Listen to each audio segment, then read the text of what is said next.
Well, welcome back. This is Crash Course number 33. I'm Sammy Chimonahihi Aliubi with the Eagle One development team. We have here our Bob Ross that we've been getting on. Let's go ahead and continue to add some more flavor to this. In the models, I'm going to go ahead and I have already typed it up, but type in rock. And you're going to come here with a bunch of Half-Life Alyx assets. And I do apologize if you're not using the Half-Life Alyx assets for this. Might be tough, but I do just want to have some techniques that I can throw onto there. I'm going to grab one of these rock models. This rock model right here is going to help us. This floor model, if I want to use it up against a flat surface like this, let me go ahead and rotate it. So I'm just going to rotate it. And this is a time when the angle, I usually bring it down to 5 and the grid can be around 1. If I'm using these rock models, that's fine.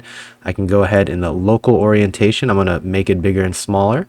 I can fit it to where I think it's going to be best. Maybe move it down here. We can go ahead and try our best to make sure that it fits the setting. Okay, if I need to go ahead and make it a little bit bigger, I can go ahead and do so. Essentially what I'm just trying to get here is even if I only get part of it, and this is clipping in the back, it's fine. We can have an entity later we'll learn, which can take care of the stuff that you don't see. So all this that's not being seen later, we have the ability to cull it off. But for right now, let's just go ahead and just use what we can. I can see now a lot more definition. Another thing I can do, I can use this large cliff rock right here to also add a little bit more. So if I come over here and let's say I place it, I think right about here works well. All right, now I have the ability, I can expand it out in this direction. It makes that corner much more appealing. All right, if I want to go ahead and essentially do the same here, I really recommend cave entrances, try to have them defined. That way the player can see exactly what's going on. Twist this. This rock here can be used over and over. Trust me, if you're twisting it and you're manipulating it, you can hide a lot of the repetitions that the player might see. And if you need to just go ahead and touch it up, expand it here, expand it there, give that something that pops out more. Right away, I can see that this is starting to look like it has a lot more support. And then now we have here that cave, that texture seems to start to blend into here just fine. Okay, another thing that I can start to use is for these archways. If I want to go ahead, there are some nice bushes. Go ahead and type in the word bush, and there's a bunch of different ones that we can use. For the arch, this thorn bush in particular is one that you can go ahead and apply right down here. That's going to cover up a lot. So let me just go ahead and I'll pull this here. And then if I want to go ahead and squeeze it in just a little bit so that it gives it some definition. Now it looks like I've got some vines that are hanging. You can do the same right here.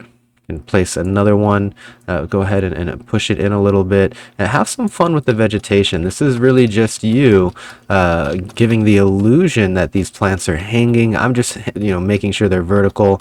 If I want to go ahead and use some other sets, like the vine set as well. Type in vine. This blackberry vine low is a good one. You can go ahead and I can place that right here. This is really big, so I'm going to scale it. Press E. This is in my local orientation. Okay. We'll go over later what you can and can't. I would recommend though when you're scaling props like trees and stuff that that you want to keep uniform, it does help. Otherwise, it starts to stretch out some of this. It's different though. Every single one you're gonna have to play around with.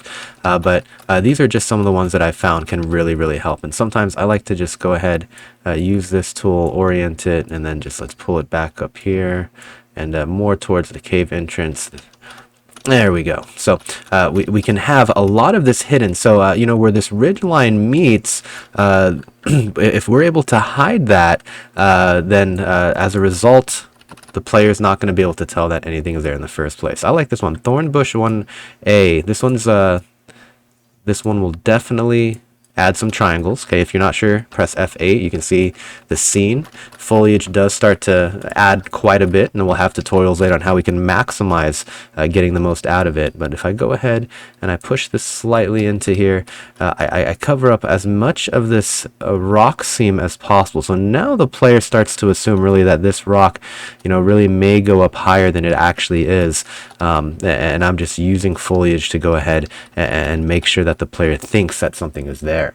All right, so that's a really good technique for us that we can use out here. Another thing that we can place rocks on the ground, okay, also start to add some elevation. If I come here, I can go ahead and I can elevate some of this around where I don't have maybe foliage. Notice it's lifting the edges. That's fine. We can take care of that later. Or I can depress it maybe. I think some depressions will help here. So go ahead, add a little bit of depressions, and then you can smooth it if you want.